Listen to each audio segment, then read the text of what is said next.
The sky was dark with smoke and fire rising from broken machines and burned trees, and the sound of weapons still echoed in the far distance as Kelra lay still on the cold ground. Her armor was cracked and heavy, and her side was wet with blood. That would not stop, and the red glow of her lifeline was fading. Little by little she had fought with all her strength, with every breath and every scream and every part of her soul, but now there was nothing left to fight for, because the battle was over and she had lost. Around her were the bodies of her team, her sisters, her leaders, all gone, all silent, and the earth smelled of death and heat and smoke. Kelra blinked slowly as her vision blurred and turned gray, and she could not feel her fingers anymore as the cold spread across her limbs like icy. She had always thought this was how it would end, not in a bed, not in peace, but on the field with honor and no mercy, and this thought gave her a little comfort. Her hand reached for the small silver crest on her chest, the one her mother gave her before her first mission. The only thing that reminded her of home, of skies with 2 suns and the tall white trees of her village. She held it close and whispered something in her language, something only the wind could hear. As her heart slowed down, the stars above were dim and broken by smoke, and even they seemed to fade away as her eyes began to close for the last time. This was the end, she thought. This was how warriors died, proud and strong and alone. Then there was a sound, something soft, something strange, not the sound of metal or fire or pain, but something else. Something human. She tried to move her head, but it hurt too much, so she listened, and the sound came closer, slow, careful footsteps on crushed grass. A voice spoke low and unsure, and it said, "Hey, are you alive? Can you hear me?" Kelra did not answer. She could not speak, she could barely breathe, and yet her mind screamed, "This cannot be real. A human cannot be here. Not now." She felt a hand on her shoulder, warm, not rough, and not cold like death, and the hand shook her gently, and the voice said again, "Stay with me, you're hurt. I'm going to help you. Just stay awake." She wanted to laugh, but no sound came out. What? A strange thing to say, help me, she thought. Why would a human help an enemy, a killer, a monster like me? Her people told her that humans were cruel and full of lies, that they burned cities and laughed at pain. And now this one is speaking like a friend. She tried to lift her hand to strike, but her arm was like stone, and her vision spun, and her body betrayed her again, and again. The voice was still speaking, softer, now calm and close, and then she felt something press against her neck, cold and sharp and fast, and everything went black. She thought this must be the end, at last, the final strike. The quiet sleep, but there was no pain, only a deep silent pull, like falling into water. Darkness held her tightly, like a mother holding a child, and all the noise and fire faded away, and she felt light, very light, and far from her body. Then there were voices, not loud, but many, some familiar, some not, and she heard her sister calling her name from long ago, and her commander giving orders, and her mother singing something soft and sweet. She followed the voices into the dark until they were gone too, and nothing was left. Just peace and quiet, and the memory of falling.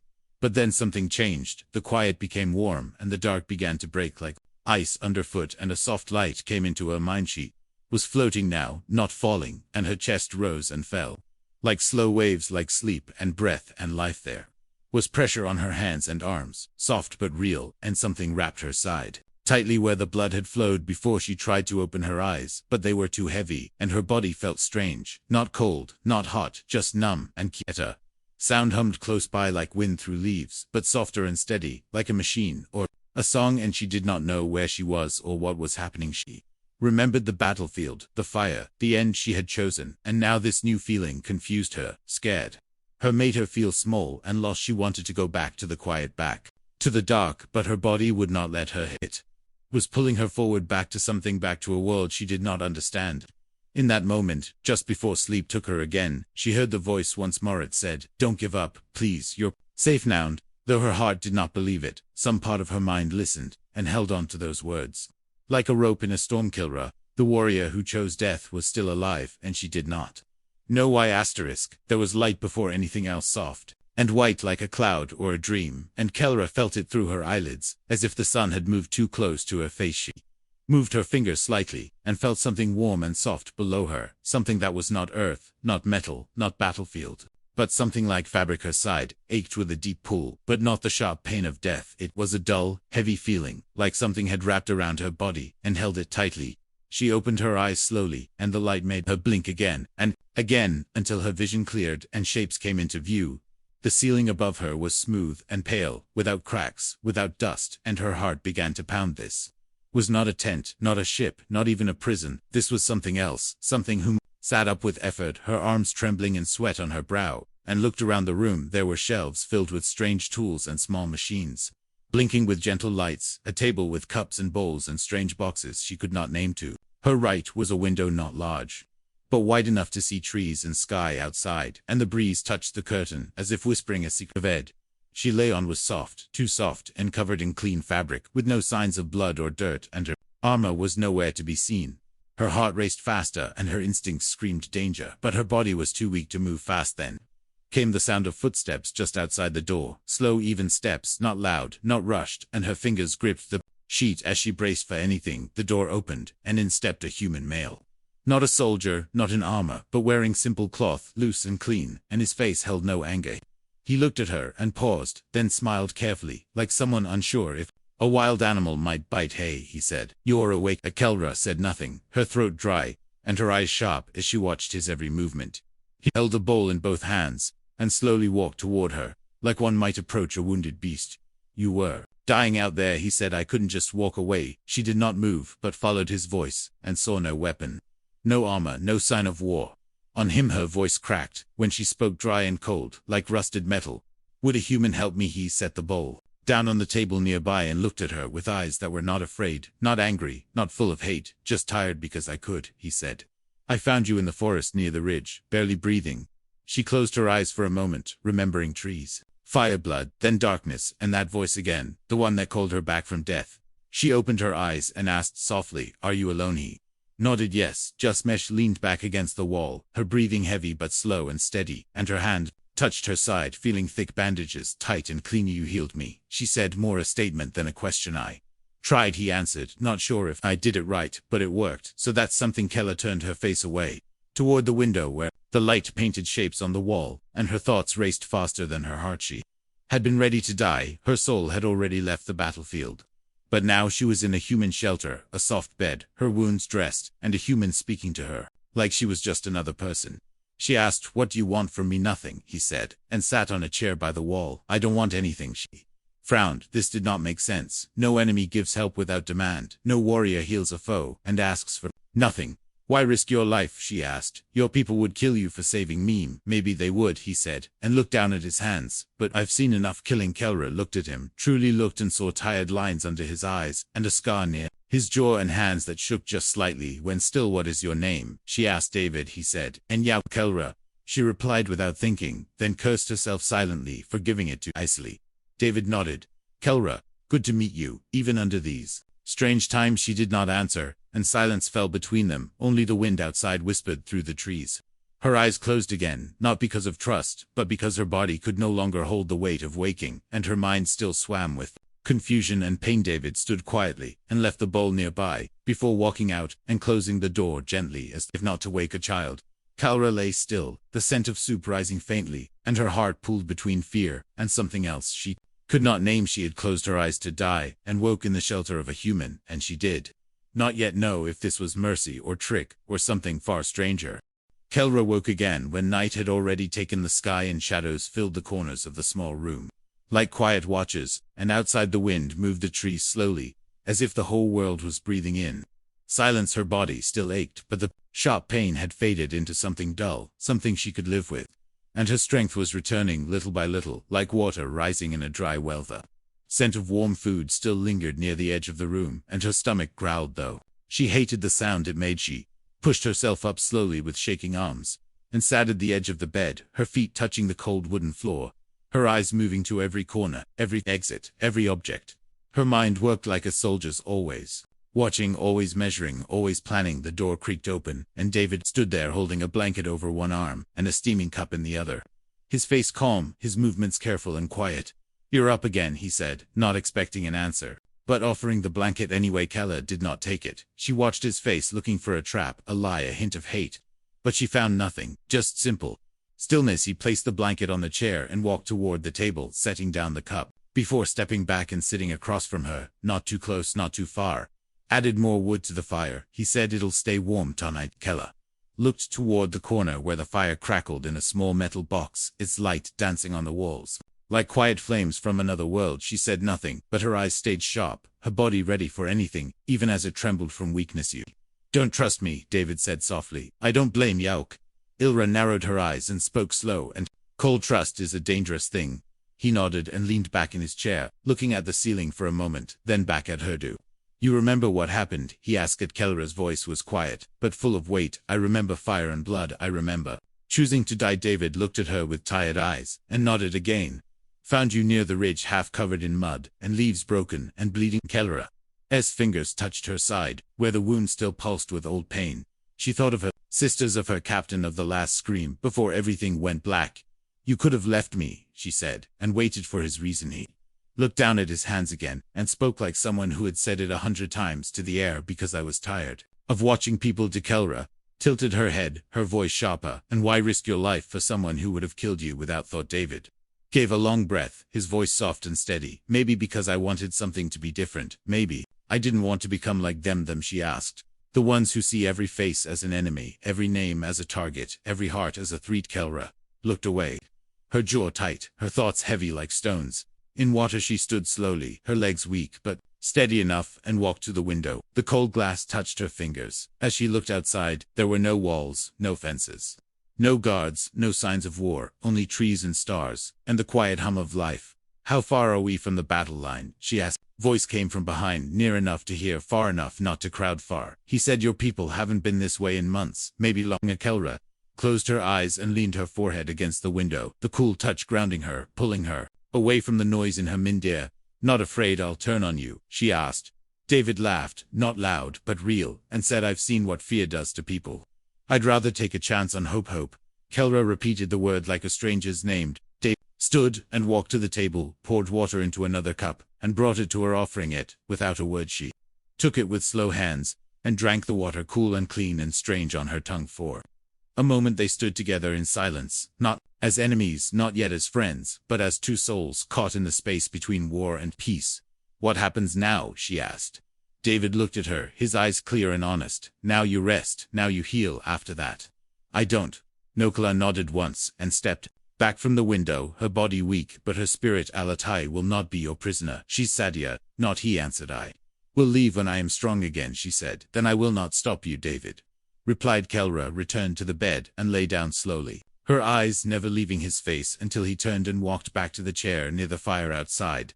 The wind moved through the trees again, and the stars watched without judgment, and the house was quiet. Once Marine sighed. A warrior and a stranger sat under the same roof, not as allies, not as foes, but as something new, something uncertain, something worth watching. Days passed like slow rivers, and Kelra began to move more with each sunrise, her strength returning, bit by bit, like fallen leaves, lifted by the wind, and her wounds closing, though the ache never truly left. She walked to the edges of the small house, studying everything with quiet eyes, noting the doors, the tools, the escape paths, though David never locked anything, never watched her like a guard. The air smelled of earth and old wood, and something soft that reminded her of quiet mornings before war. And in the evenings, the fire would crackle and fill the room with a warm glow that touched even the cold in her bones. David stayed kind but distant, always speaking with a calm voice, never asking too much, never pressing when she said little, and he would fix small machines in the corner. While she watched in silence from the chair or the floor, she listened as he hummed tunes without words while he worked his hands, stained with grease and time, and the sound was strange, but not unpleasant, like something forgotten, but peaceful. One morning, while David was outside cutting wood, Kelra walked into the small room where he kept his tools and machines, and her eyes caught something under a cloth near the desk. Her fingers moved the cloth slowly, revealing a black device, a human datapad, old, but still working with a faint light blinking at the corner. Curiosity pulled her closer, and her hand hovered over it for a moment before touching the screen. And it came to life, without password, without lock, as if he had nothing to hide. Images filled the screen one after another, photos of towns and faces, and soldiers, and ruins. And Kelra's breath slowed when she saw a picture of fire in the sky, and bodies on the ground, and her own kind standing among the smoke. She swiped again, and there it was, her squad, her armor, her flag, the red crest clear and bright on their shoulders and her chest. She felt the blood drain from her face, and her hands clenched into fists, and her mind spun with noise and memory and disbelief. He knew, he had known from the start who she was, what she had done, where she came from, and yet he said nothing, never acted like she was the monster, the enemy. The killer Kelra closed the pad slowly, and covered it again, and walked outside, where the air was cold and sharp against her skin, and David stood near the edge of the trees cutting a thick log with steady hands. She walked up behind him, and spoke loud enough to cut the silence. "You knew." David froze for a second, then lowered the axe, and turned to face her, his face unreadable but not surprised. "Yes, I knew." He said. "You saw the photo?" She asked. "Yes," he said again. "I found it while I searched for survivors. Your armor was still on your body, your crest, your rank, all of it, and you still helped me," she said, her voice shaking with something she could not name. David looked at her then, not with anger, not with fear, but with something softer, something deeper. "My brother was there in that town," he said. "He died that day." Kara looked away, her jaw tight and her chest heavy, and the silence between them stretched like wire, ready to snap. "Should have left me," she said. "I thought about it," he replied. "Then why didn't you?" she asked, her voice sharper now. "Because I wanted to stop hating," he said. Kelra stepped back, as if the words had struck her harder than any blade, and the pain in her chest was not from the wound this time, but from something else, something colder. "You should hate me," she said. "Maybe I should," he replied, "but I don't." She turned away, walking back toward the house, her steps fast and uneven, and her thoughts spinning like wind through shattered glass. She sat by the fire that night, without speaking, her eyes staring into the flames, and David sat across the room, fixing a broken kettle with quiet hands. The storm inside her would not calm, and the faces of her sisters returned to her mind, their voices, their laughter, their last screams.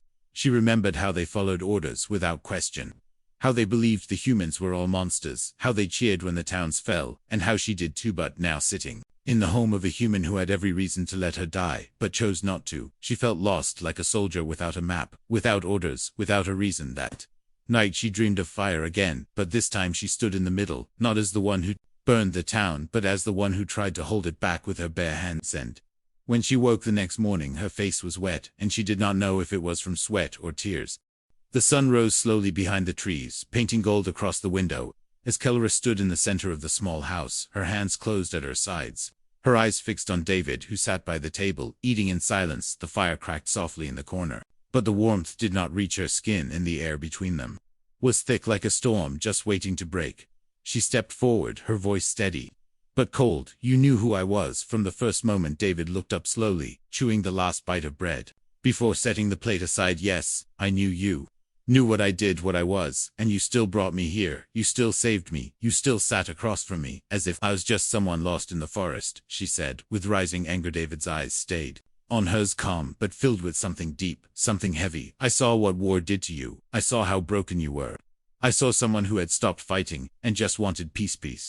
She laughed, but it was not joy, it was sharp and bitter. "I came to your world to take peace away, to crush it under my boots, to burn your homes and leave nothing behind. And yet here you are, still breathing, still healing, still wondering why I let you live," David said, as he stood slowly facing her, not as an enemy, but as a man who had already lost too much. "Killed your people," she said.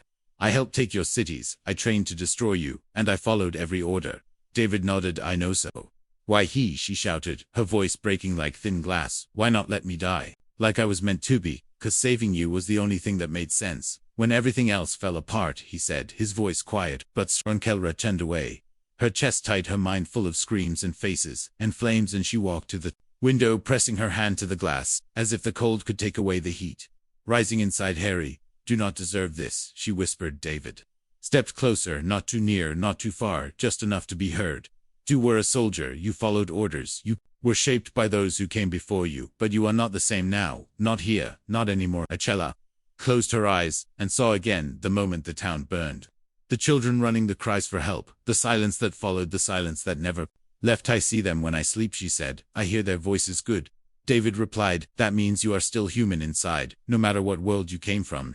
She turned to face him, her eyes wet, but not with weakness, with something deeper. "What do I do with all this?" she asked. "How do I carry it?" "You carry it by doing better with each day you have left," he said. "You carry it by becoming more than what they made you to be." Kelra sat down slowly by the fire, her legs shaking, and for a long time neither of them spoke. The room felt smaller, not from fear, but from the weight of truth that now filled it like smoke. David poured water into a cup and handed it to her, and this time she took it without hesitation. "I do not forgive myself," she said. "Then let your actions forgive you," he replied. They sat like that through most of the morning, the silence not empty, but full of meaning, like an old song, with no words outside. Birds moved through the trees, and the sky grew brighter, and the day stretched forward. like a path waiting to be walked later. Kelra helped David repair a broken panel on the roof, her hands still unsure, but her movements careful. She asked questions and he answered, and for the first time since her fall, she laughed, not loud, not long, but enough to change the air that night. She cooked with him, slicing roots and stirring broth, while he added herbs from the small garden behind the house.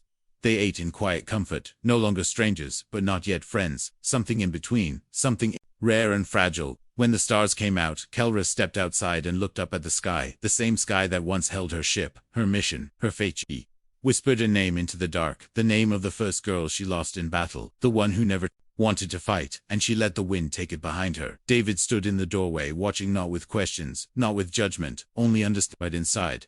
A war had started to end, not with fire, not with blood, but with small kindnesses and painful truths, and something new rising from the ashes. Kelra did not know what tomorrow would bring, but for the first time, she hoped it might be something worth seeing. Asterisk. The mornings came softer now, and Kelra no longer woke with her fists clenched or her heart racing in fear, and the shadows in her dreams began to fade, little by little, replaced by colors and sounds and voices.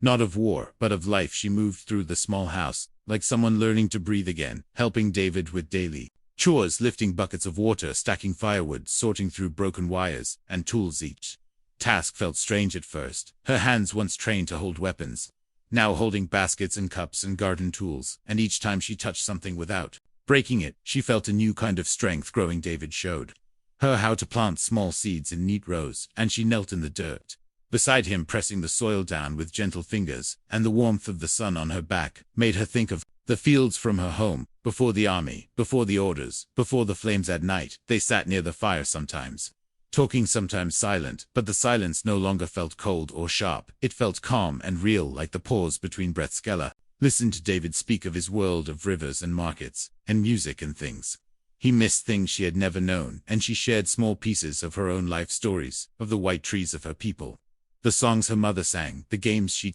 played with her sister before the war came, and each time she shared something, a weight lifted from her chest, as if the past no longer owned her completely. She practiced movement again, outside in the open air, her body still strong, her reflexes fast. But her reasons changed. She did not train to kill, but to control, to sharpen. Not her blade, but her focus. David watched her from the porch, his eyes quiet and proud, saying nothing but understanding everything. One morning, while gathering herbs by the forest edge, Kelra felt something strange. The wind shifted, and the birds stopped singing, and the silence returned. But this time it was not peaceful, it was warning. She stood slowly, her hands tightening around the small basket, her eyes scanning the trees, and she saw it, a flicker of movement in the distance, the shape of metal, the mark of her own kind. She dropped the basket and ran back to the house, her steps fast, her breath steady. David met her at the door, reading her face before she spoke. "They are coming," she said, her voice low and firm. David asked how many. She shook her head. "I saw only one scout, but that means more will follow." He looked around the house, the tools, the garden, the soft bed, the small life they had built. "They will not care that I helped you," he said. "No, they will not," she replied. "You should run," David said. "Go now, before they reach her." Kelra looked at him, and something inside her broke and rebuilt, all in one breath. "I will not run, not again."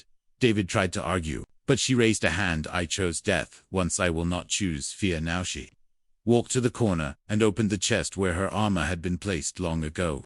Pieces of it bent and stained, but still hers, and she picked them up one by one, putting them on slowly, like wrapping herself in memories. But this time there was no hate in her eyes, only purpose. She took the old weapon from the wall, cleaned it, checked the charge, and strapped it across her back, her fingers moving with calm speed. David stood near the door, holding a small communicator. "If we send a signal, we might warn the village." Kelra nodded. "Do it." "I will by time." He hesitated, but she gave him no room for doubt as he turned to send the warning.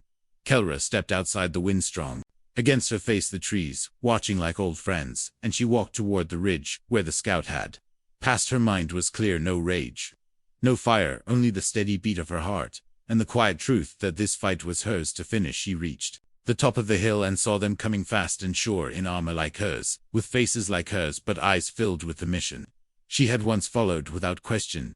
She raised a hand, not to attack but to speak, and her voice carried across the space between them. "I am Kelra, warrior of the Silver Crest. I stand with the humans.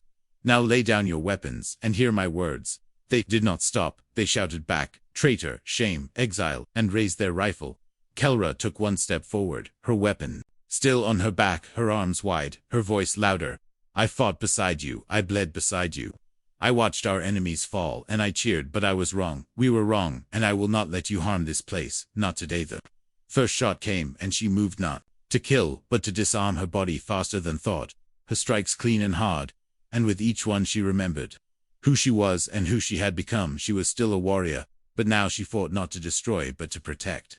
Smoke curled through the broken branches as Kelra stood at the edge of the forest, her body bruised and her breath heavy.